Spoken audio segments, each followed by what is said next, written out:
There are three main reasons why people forget most, if not all, their notes. First, the way that they're taking the notes actually works against how their brain wants to learn the information. Second, people are spending more time on the act of just putting stuff on paper or into a document instead of deeply processing the information.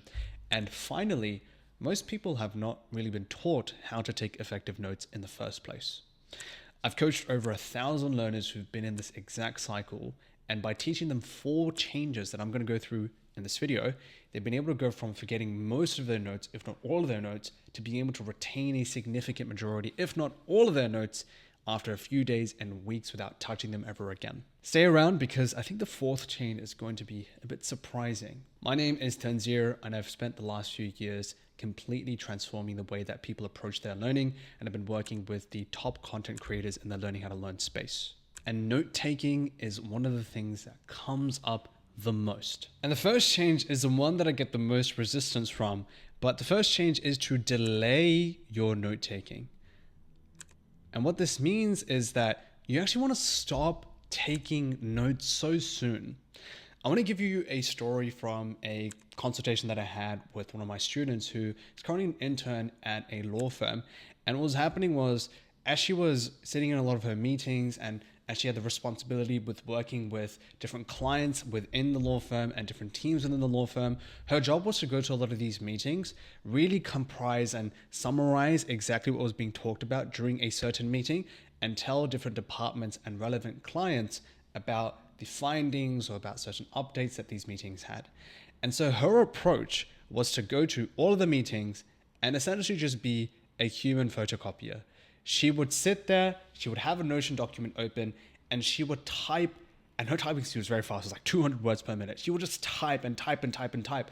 And she would think, because I'm typing all this information, because I'm paying attention to all the words, and because I'm capturing everything, I'm going to remember everything.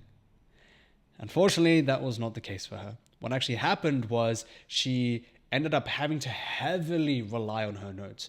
And this wasn't a really good look, because she would go into a meeting with a client or with another team, and they would ask her a question about a certain update, and she very obviously didn't have the answers on hand. She actually had to open up a Notion document and she had to read verbatim, and it wasn't a good look because a lot of the team expected that she would be able to remember a lot of the notes.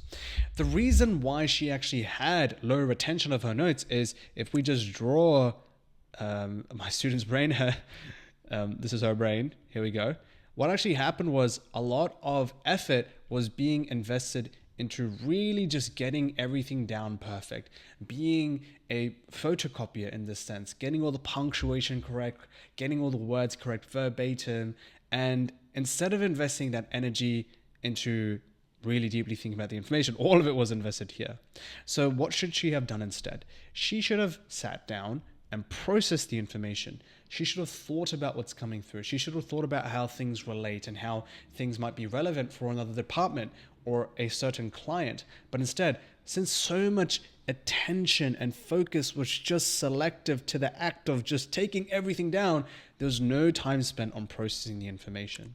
So as a result, what happened again? She just walked up to meetings and she didn't even really have the information up front.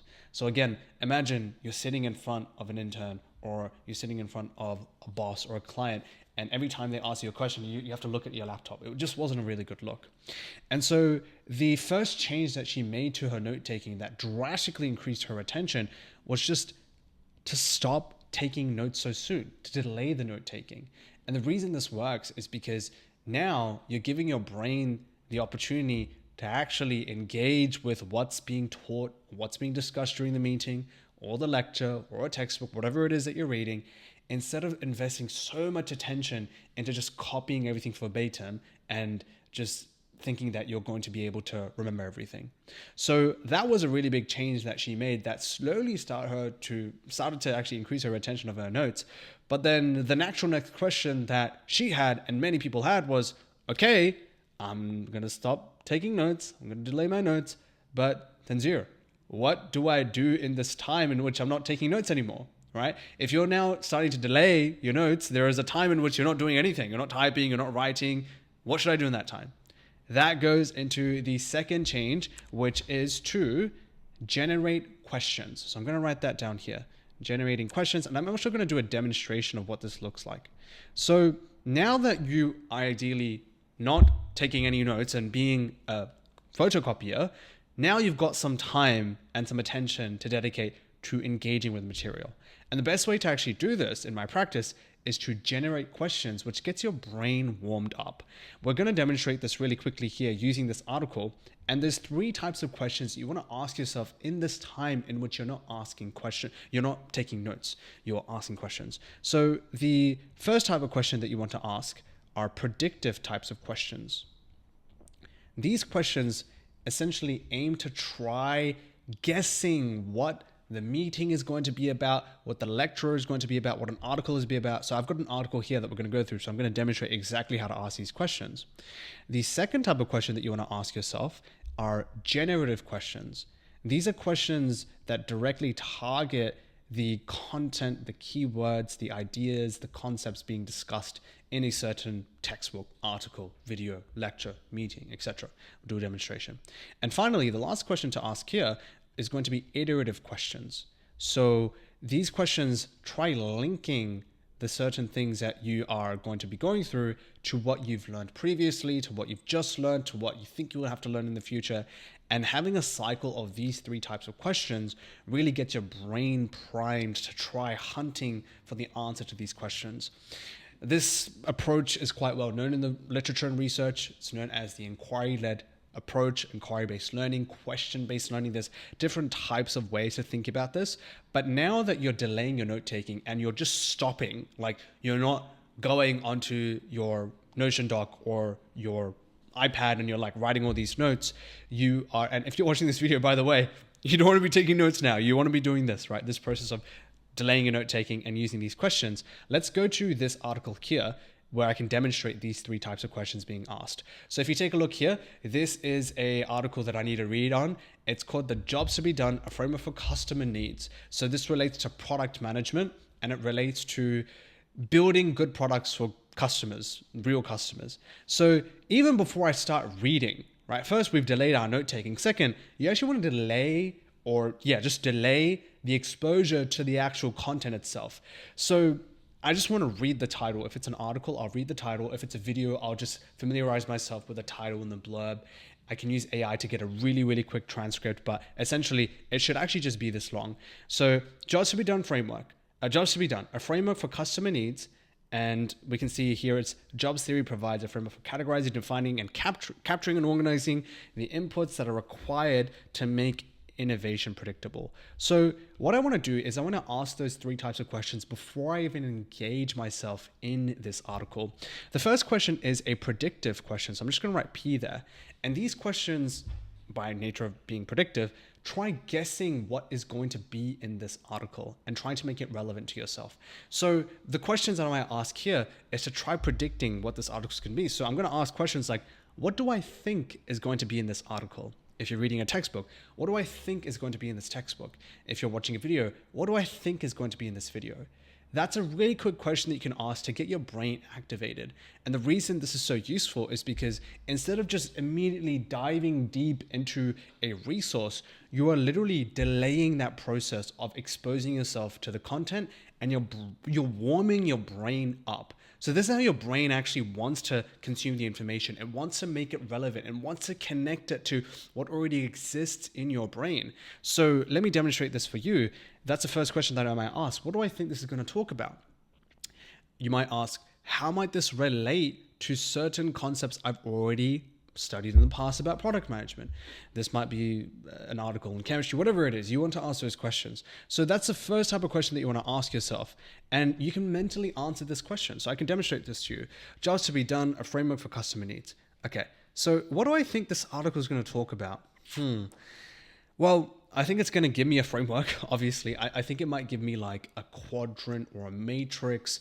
I think it's going to give me a really good way of defining customer problems and how to prioritize certain problems. I think it might tell me the strengths of using this model, the weaknesses of using this model. Maybe it might talk about existing frameworks about collecting customer needs that exist in product management and how this framework tries to fill in the gaps of the other frameworks that exist in product management. I think that's what might be talking about. And then another predictive question that I might ask is, why do I think this might be useful, this article? It could be useful because, again, it's going to give me like a really actionable framework. I think it's going to give me exposure to how I need to think about customer problems in the first place. It could be useful for a meeting that I have in a few weeks where I need to actually talk to the team and I need to propose to them a few customer problems I've identified and some needs and how I've prioritized it. So those are all my predictive questions. I'm trying to just warm my brain up before I even expose myself to this content and try just making sense of it. So this is that process of asking predictive questions. Since we're delaying our note taking and we're not just jumping right into it, we are really just trying to get comfortable with us trying to understand how this could be relevant, trying to predict it. And the reason this is so uncomfortable for many people is because they think that learning is associated with getting right into it, exposing yourself to new content. But in reality, that's actually not the case, because when a lot of people expose themselves to the content or they transcribe verbatim, their brains aren't working that hard. We call this desirable difficulty. Their brains, they're just kind of, just being a human photocopier. They're not really using a lot of effort. And as a result of this is actually associated with lower outcomes of learning. You get lower outcomes associated with that. But we know, based on the literature and research, that when you invest more energy into learning and you invest more effort, that's what leads to high quality learning. Okay, so that's the first type of question we can ask ourselves, predictive questions. Now, second, we can now ask ourselves generative questions. What this means is that as we actually go through it, now we're ready to start reading it, we can start asking ourselves questions that will help with the actual article itself or the resource that you're learning. So this is where I'll start scrolling through. And again, because I'm delaying my note taking, I'm only reading, I'm going to ask myself questions here. So let me just read this real quick.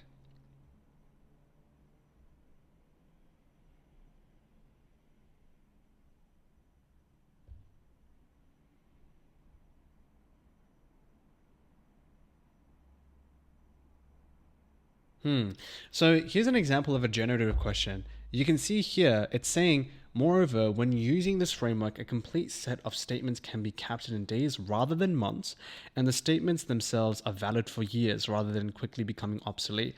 So that's a very interesting statement for me, because this is comparing it to a baseline. It's saying that usually it takes months for people to collect like these statements, and usually they stay valid for years. And so the question that I have here is like, well, how? Like, are you telling me that there's certain frameworks that take months to collect these problems and the statements stay valid for years? Like, what are some examples of this statement? So you can see what I'm doing here is I'm generating a little bit more of that curiosity, just trying to learn more about what they're saying, and I'm challenging the actual information. Again, my question might be answered later down the line in this article as I read and as I delay my note taking. It might be answered in another article that I need to search later on. But the point is that, again, because I'm not taking notes yet and I'm delaying my note taking, I'm spending time really engaging and using my brain, and questions are a great way to engage that process. Finally, we've got the last type of question here, which is that iterative type of question. And the iterative type of question is essentially just trying to link back everything that you're reading to what you already know. So you might be reading all the way down, and again, you're reading in order, you're kind of going through, and what you might do is you might try linking it to information that you've studied in the past or information that you've just read earlier on in the article itself or the resource, whatever it is. So if I go down here, I can see emotional jobs as a statement, and I might read it and I might say, this is very interesting. Now let me ask an iterative type of question.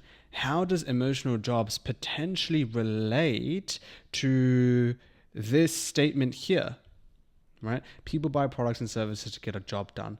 Is it because there's like an emotional need to have to, design? I think they're talking about like holding up like a picture, right? Like design their home or like whatever it is. Is there something that relates here? How does the emotional need potentially relate to capturing and organizing the customer needs? How does it relate to the speed? It's saying that I can capture it in a few days. How does it relate to valid for years? Right? These are the questions that I might ask that are iterative. Now, if this relates to something that I've learned in the past, maybe I've learned another framework that tries capturing an emotional aspect of a customer's needs. I might ask myself, okay, how does this differ from the other The other framework that I learned about collecting customer needs and emotions, etc., maybe like last week, or maybe something that you read in an article yesterday. So that's the iterative type of question where you're trying to connect it back to the contents within the actual article itself, or contents that you might have studied a few weeks ago, a few months ago. Hey, maybe there's something that you remember from a few years ago. You want to use those questions to guide your thinking process during this time. Now, you might be asking, okay, cool. I've delayed my note taking. I'm not taking any notes, and I'm asking more questions. And so my brain is thinking, what do I do now? I'm going to go through those in the next 2 shifts. But now that you're asking more questions, it is inevitable, and this is the 3rd shift, that you need to let yourself be confused. Okay? What do I mean by this? This relates to a few things that I talked about just before, but essentially, confusion is actually an indicator for deep learning. When you're engaging in the content a bit more and when you're trying to make sense of all the information, it is inevitable that you are going to experience some conflict. You might read something. We'll go back to this article here. You might look at this. I'm definitely confused. You might look at this diagram here, this complex diagram, and it might be like, what even is this? I have no idea what this framework is. There's so many steps. There's like outcomes everywhere. There's financial metrics. You're going to be confused. The important thing is the response that you have towards confusion. Again, because you're delaying your note taking and now you're asking more questions, it's inevitable now that you're engaging with the content a bit deeper, you are going to be confused. When I taught this to the intern that I was working with, instead of her actually just typing all the information away, she was now listening on to what her managers and what her bosses were saying, and she felt very confused for the first time ever. This is because in the past, you were just used to just taking notes, and so there was nothing to be confused about. She just needed to type away. Some people I've coached in the past, they're just writing everything. They just see a sentence, they write it down. There's no confusion because the process of just transcribing is relatively simple. It's relatively easy compared to really deeply engaging with it, delaying your note taking, generating questions. And so when you experience this confusion, you actually want to, number one, notice that confusion. You want to notice that confusion. And number 2, you want to respond to that confusion productively. So what you want to do instead, and I'll talk about what most people do. What most people do is when they start feeling this confusion during the process because they're not taking as much notes or because they're engaging with the content a bit more, they see that as a bad sign. And what they do is that they then deliberately make the technique easier. In the literature and the research, we call this the misinterpreted effort hypothesis. What this basically means, it's a very fancy term for the fact that people unfortunately don't know what good learning looks like. Good learning is actually investing cognitive effort and experiencing that difficulty, that desirable difficulty in your brain as you learn the content. That is very common. That is a very, very common byproduct of your brain working hard. It's analogous to going to the gym. If you're lifting weights, your muscles are going to start feeling tired.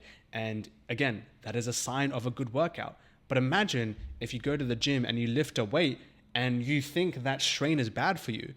What you'll do is you'll let go of the weight and you go to a smaller one that's a lot easier and it feels good because it's easy. Again, in the gym situation, most people know that their muscles will hurt when they're working out really well. But unfortunately, most people are not aware that when it comes to learning, it actually needs to feel a little bit difficult. And so a really easy litmus test as to whether or not your learning process, the way that you're taking notes, is working is whether or not you're experiencing any of this confusion or difficulty.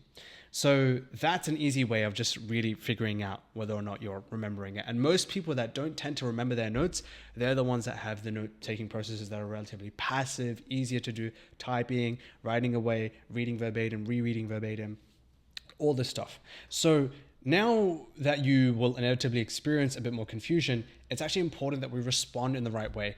The worst way to respond is to make things easier. So if this means that you're asking all these questions, you're delaying your note taking, and you're experiencing all this struggle and it feels really hard, the worst thing to do is to just go back up here and type away, go back to your passive methods and not actually thrive and respond to this difficulty productively. But then the question might be, okay, Tanzir, yes, I'm delaying my note taking. I'm asking all these mental questions. You might be writing up these questions on a document. You might be asking them mentally. And yes, I'm letting myself be confused, but what do I actually do? When do I start the note-taking process? This is when we finally start moving on to the fourth thing, which confuses a lot of people. And this is to finally start taking notes, but use less words. The reason this confuses a lot of people is because they think Tanzir, okay, hang on. If my notes are brief and I'm using less words, that means I'm going to miss out on detail. And therefore, if I miss out on detail, which is important to me, then how am I going to remember the important things? And I agree. And I'm on your page. I'm on the same page. But trust me, we'll go through it. So I want to give like a quick example here in terms of using less words. You know, you've heard the comment, a picture communicates 1,000 words. You probably heard that. And it's true. If you take a look at a few books, I'll use an example from a fiction book. If you take a look at Harry Potter and you take a look at J.K. Rowling, the way that she actually writes the book, she spends a very long time describing Diagon Alley, right? Like the place where Harry goes to buy all the wands in the books in the first book, and wands and all the stationery for Hogwarts. And she spends a very long time really setting the atmosphere as if you're ready to go in there and you're ready to move in. But then in the movie, it's only just one shot. And it only lasts like a few seconds. And we're already in the environment. We're already immersed. And so you can see the difference between a film, a movie, a picture is that in 5 seconds, we can already visualize and see all the details. Whereas when you try doing it in a linear format, when you write it, it took her almost a chapter to really set up the scene for Diagon Alley. So you can see in this situation, using less words actually gives us less to have to think about and remember.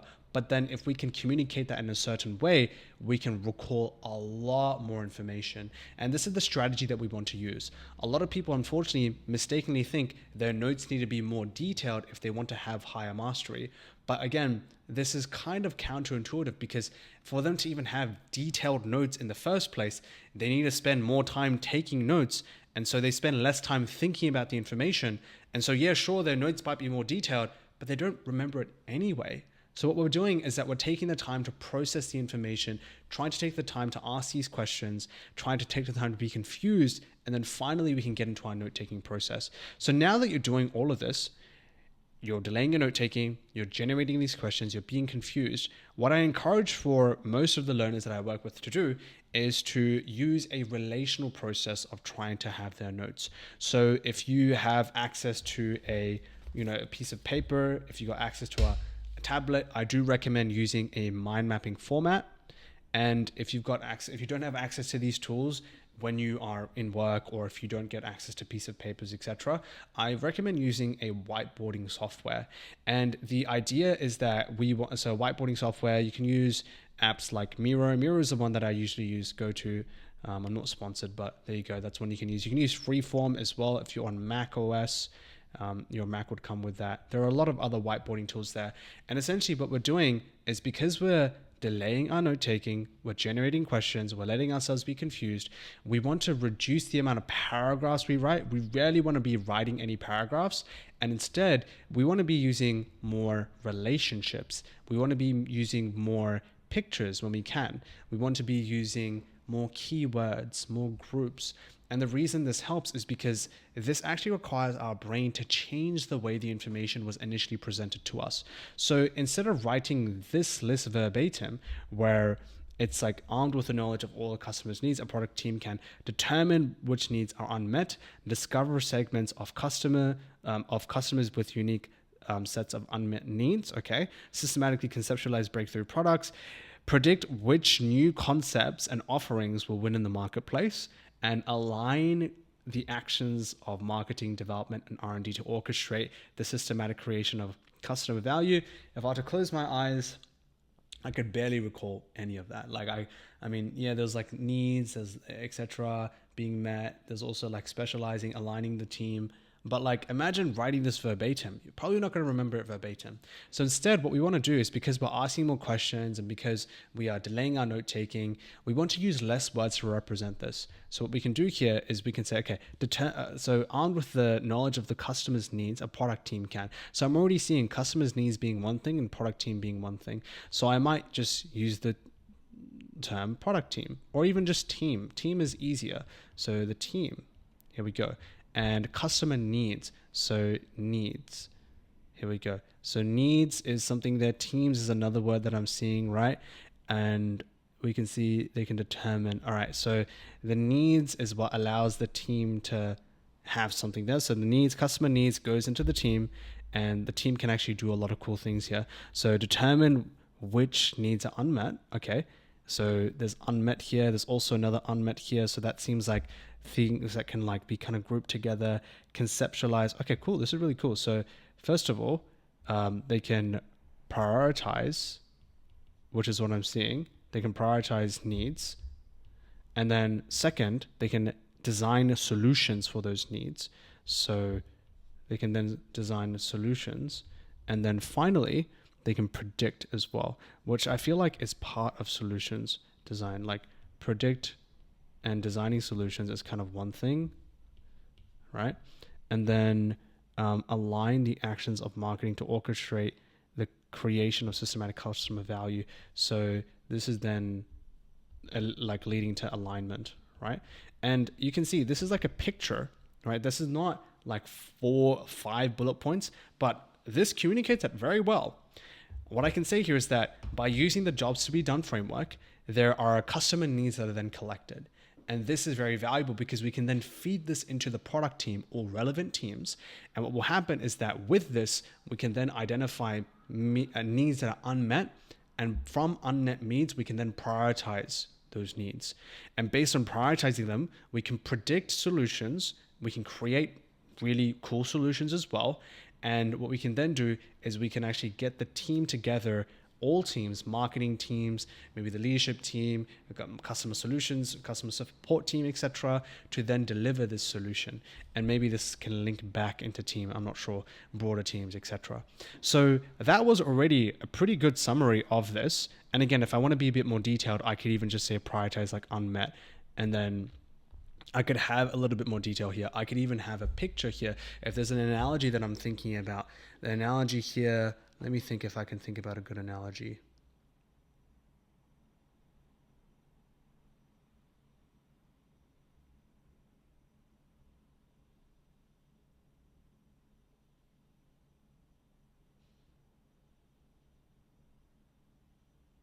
So the analogy might be like a restaurant. I'm thinking about a restaurant here, and maybe it's a good restaurant. It's a new restaurant in town, and there's lots of people that are coming to eat into the restaurant. But what's happening is that a lot of people want different meals in the restaurant, but then some people want the restaurant just to look nicer. Some people want the restaurant to have a playground for the kids. Some people want the restaurant to have comfier seats. Maybe some people want a restaurant in a different location. So there's lots of these needs that the customers have. And essentially what we can do with the jobs to be done framework is that we can prioritize them, and we can categorize them in certain ways. And with this information, we can then take it to the product team who is in charge of designing these new solutions based on these needs that the customers have. And what can then happen is that we can take a look at the needs that are unmet. So maybe some of the needs are met. For example, maybe we do already have a playground in the restaurant. People just don't know where it is.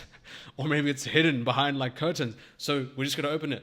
That's not a real need that needs to be solved because the solution already exists. So that's already a met need. We've already met that. And then we can identify, okay, cool, which are the ones that are not met? That's what we can do. And then based on that, we can then start to prioritize which ones are the most important. Is it more important to have more dessert on the menu? Are we going to make more money based on that? Are we going to get more reviews on Google reviews based on more of that? Are we going to have more referrals, for example? Is it going to increase customer satisfaction? Which ones are the most important based on all these metrics? And then what can happen is that we can design fancy solutions. Maybe a certain solution will be able to target all of them at once. Maybe we need to get second floor and have that. Maybe we need to get a new place in the city and start operations there, for example. We don't know. And then once we've actually figured out a solution that can work, we can then work with the chef team, the cooking team, the culinary team that has to make it and see if it's worth making something new. The marketing team, if we've got social media posts going on. Maybe we need to work with HR if we need to hire more people for this opportunity. Maybe we need to work again with like the leadership team if there's like a change in directory, or if we need a new location if we're working up. So that's an analogy that I'm thinking about that could be very useful as well for me to start to idealize and try to see how this is. So again, we're using less words. We're trying to use more arrows. We're trying to use more links. We're trying to think about analogies and similes that might explain what we're going through. And by doing this process, we've essentially reduced the amount of notes that we're taking. But if I were to go into a meeting to try explaining that flow, that is something that I'm able to remember very well. And that actually has a lot of depth. And very rarely, especially in unstructured learning environments for professionals, you need to really remember this as much. You don't need to know things verbatim. You got to know things like how things flow and having that mastery. And in the situation in which you do need to remember information and you need to remember them verbatim, you would then use a process of rote memorization after you've taken your notes. So this is doing flashcards. This is actually sitting down and doing rote repetition using other methods that we won't be able to go through in this video. So these are the 4 changes that I've been able to teach a lot of the learners that I've worked with who've been then able to integrate these and drastically increase how much they're able to remember from their notes. And by even making these changes slowly and getting comfortable with delaying your note taking, getting comfortable with generating questions, they've been able to go from forgetting all their notes to actually having a really, really good understanding and good retention of the notes that they've taken days, if not weeks, after they've initially taken those notes.